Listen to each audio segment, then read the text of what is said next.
भगवान ने तुलसा जी की शुष्क काष्ठ को लेके, जो तुलसा जी सूख गई तो उनको लिया और लेकर के उनको घिसा और घिस करके चंदन बनाया और चंदन बना के संपूर्ण श्री अंग में लेपन कर लिया।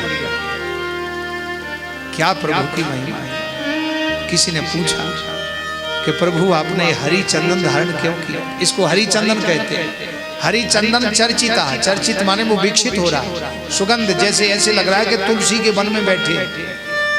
तुलसी की लकड़ी जो काष्ठ है घिस करके पूरा भगवान ने संपूर्ण श्री अंग में लेपन कर लिया। किसी ने पूछा कि भगवान ने ये क्यों लगाया? जो भगवान श्री राधा रानी के बिना एक पल नहीं रहते, तो इसलिए लगाया भगवान ने कि हमारी प्रिया श्रीजू तुलसा जी में निवास करती है और श्री जी तुलसा जी में निवास करती हैं। कौन से में? बोले जो हरा तुलसा जी का वृक्ष हो, पौधा हो उसमें, लेकिन ये तो सूख गया। बोले इसमें भी श्री तुलसा जी, श्री राधा रानी जी निवास करती थी, तो इसमें उनका अंश है। तो ये भले ही सूख गया लेकिन हमारी प्रियाजू का अंश इसमें है, तो वो अंश हम अपने अंग में लेपन कर लेंगे तो उनकी पूर्ण कृपा हमको प्राप्त हो जाए। इसलिए भगवान ने हरि चंदन धारण किया और हरि रूप धारण करके, क्योंकि वृंदा कहते हैं तुलसी को, वृंदा भक्ति को और वृंदा प्रेम का रूप है। इसलिए भगवान ने वो प्रेमास्पद प्राप्त किया, क्योंकि वो पद तो श्री प्रियाजू के पास ही है। श्री जी के अलावा, राधा रानी के अलावा और किसी के पास है ही नहीं। प्रार्थना की है गोपी।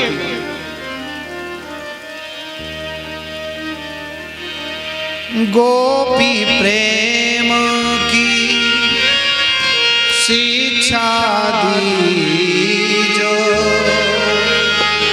कैसे मोहे अपनो कर ली।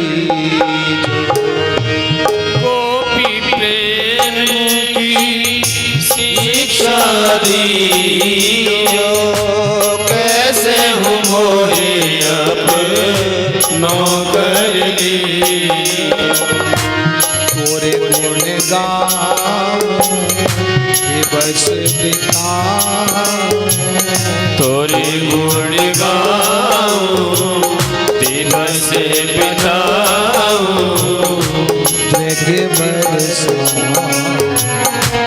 कीजिए कृपा की गो सिरा दे, कीजिए कृपा की गो श्री राधे, कीजिए कृपा की गो। बुरो भलो जे सो तुम्हारो, तुम करुणामयी मेघ निहार। बुरो भलो के सो तिहारो, तुम करुणामयी निहारो। काके द्वारे जाए पुकारे, काके द्वारे जाए पुकारे। कौन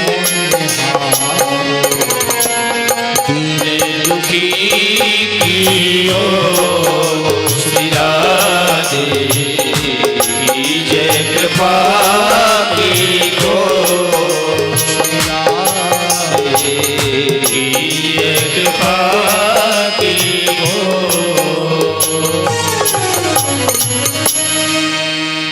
गोपी प्रेमास्पद श्री राधा रानी जी के पास ही है। इसलिए श्री राधा रानी परम प्रेमास्पद को प्रदान कराने वाली है। इसलिए भगवान ने नौमा रूप हरि रूप धारण किया और हरि चंदन चर्चिता है। संपूर्ण तुलसा जी का चंदन लगा के भगवान श्री कृष्ण हरि रूप में आकर के नौमा दर्शन करा रहे हैं। बोलिए नारायण भगवान की। अब गंगा जी के किनारे भगवान की कथा हो रही है। सब बड़े बड़े ऋषि मुनि भगवान की कथा सुन रहे हैं। नारद जी मुख्य संकल्प लेके बैठे हैं श्रोता बन के कि भक्ति ज्ञान वैराग्य के कष्ट की निवृत्ति हो। और देखिए एक विचित्र बात, डॉक्टर बैठा है गंगा जी के तट पर और पेशेंट बैठा है जमुना जी के तट पर। गंगा जी के तट पर बैठा हुआ वैद्य डॉक्टर जमुना जी के तट पर बैठे हुए मरीज पेशेंट का इलाज कर रहा है, मेडिसिन दे रहा है। और जैसे ही मेडिसिन ने अपना काम किया सो भक्ति ज्ञान वैराग्य खड़े हो गए।